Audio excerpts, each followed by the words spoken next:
Hello everybody and welcome back to One Nerd to Rule Them All. In today's video, we're diving into yet another battle breakdown. Known as the Great Battle, it brought around the end of the First Age and the end of Morgoth's rule. Today we are talking about the War of Wrath. So without further ado, let's get into the breakdown.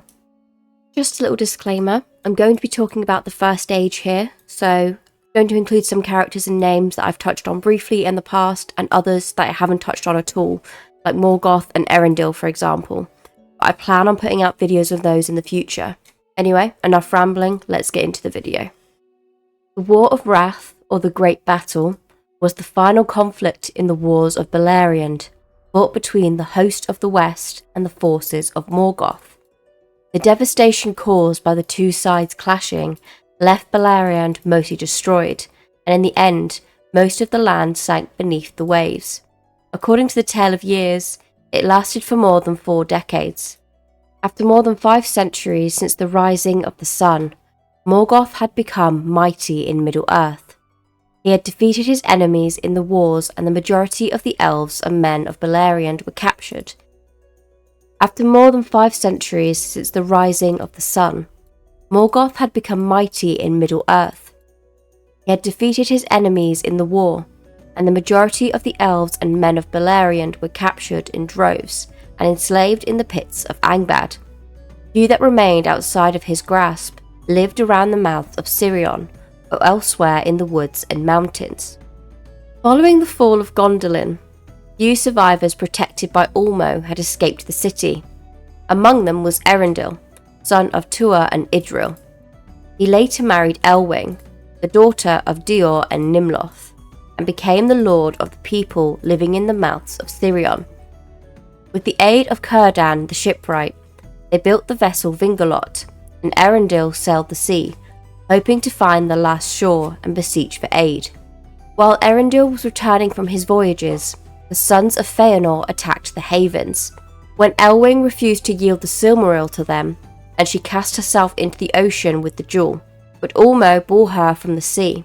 Taking the form of a great white bird, she reunited with Eärendil.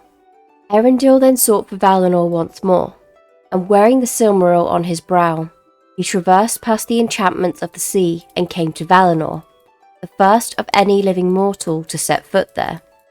He was brought before the powers of Arda, and he delivered the errand of the 2 kindreds, begging the Valar for pardon of the Noldor and to deliver them from Morgoth. The Valar were moved by Eärendil's plea, and his prayers were granted. So the host of the West prepared for battle, joined by some of the Maiar, along with the Vanyar and Noldor that were in Valinor, riding in the ships of the Velmari. Still bitter about the first kinslaying, the Teleri sent mariners to sail the ships, but did not participate in the war. Meanwhile, Eärendil and Elwing were given their judgment, and it was decreed by Mandos that no mortal should set foot in Armen and live. But Eärendil was also of elf lineage, so Manwë forbade punishment of the 2, as Eärendil came out of love for the 2 kindreds, and Elwing came out of love for him. However, they were never to return to Middle-earth again, and would be given a choice of which kindred they should be counted among. Elwing chose to be counted among the Eldar, and Eärendil chose the same. Then the Valar took Vingalot, followed it and bore it away at the edge of the world through the door of night, with Eärendil at the helm and the Silmaril bound upon his brow. The host of Valinor landed in Beleriand in 545 of the First Age, and the whole power of the throne of Morgoth was gathered to fight among them. The arrayed armies of Morgoth were unaccountable, and the mountains rang from the sound of the host of the West. The war raged across the entire north. Balrogs were destroyed, save a few who fled and hid themselves in the depths of the earth, and the armies of the Orcs perished. While the 3 houses of the Eärendil fought with the forces of Valinor, many other men fought for Morgoth, which led to their scorn by the elves.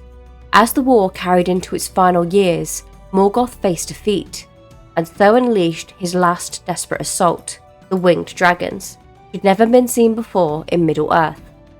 The greatest of these dragons was Ancalagon the Black. The forces of the West were taken by surprise, and overcome by the devastation the dragons brought, and were driven back into the region. The skies erupted with lightning and flame at the dragon's arrival, and Morgoth's host repelled the host of the Valar. As the situation grew dire for Morgoth's enemies, Eärendil came with his sky ship Fingalot, along with Thorondor and a flock of great birds. They then fought the dragons. After a battle in the sky lasting a full day, Eärendil slew Ancalagon, and in his fall, Ancalagon broke the towers of Thangodrim. With Ancalagon slain, morale was renewed, and the host of the Valar retook the ground that had been lost. They destroyed the pits of Morgoth, descended into Angband. Morgoth fled into the deepest dungeons of Angband, where he was caught. Rather than challenging his foes, he asked for peace and parley, but his feet were hewed from under him, and Morgoth fell upon the floor. He was bound with his old chain Anganor, and the 2 Silmarils that were still in his possession were taken and given to the Mire Onwë to be guarded. In the end, the Valar thrust him through the doors of night, beyond the wall of the world, into the timeless void. Countless slaves were freed from Angband after Morgoth's defeat. The world had changed greatly. The fury of both sides in the war had wreaked havoc on much of the land. The northern areas were torn apart, rivers formed or destroyed, mountains and hills changed. The wreckage of the war was immense. Most of the land to the west of Eärendil and Elwing sank beneath the waves, and Beleriand was destroyed. The sea broke through the Eärendil and Elwing and formed the Gulf of Lúin.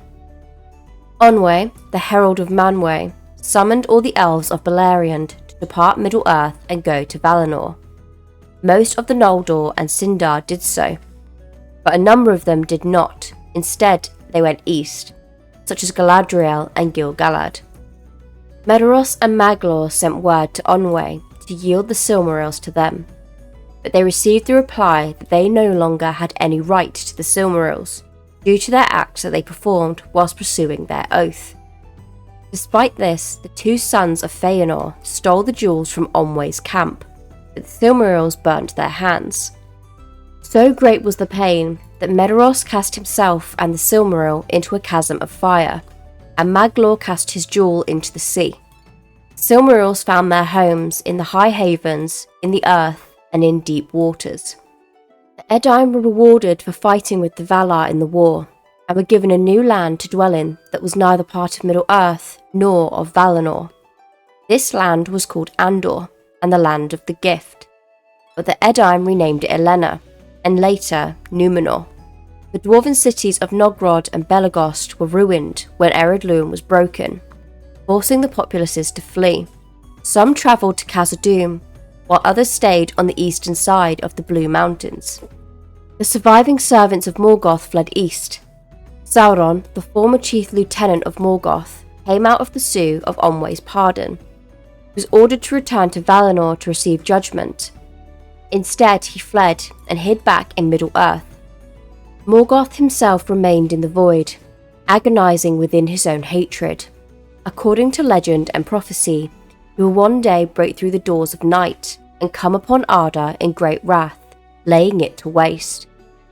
In this apocalyptic battle, the Dagor-Dagorath, it is said that he will be slain forever, and afterward the world will be remade in perfect form by Eru. This brings us to the end of today's video. I hope you enjoyed this content.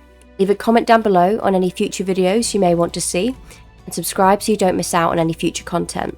Anyway, that'll be it from me. A wonderful day or night wherever you are. Bye for now.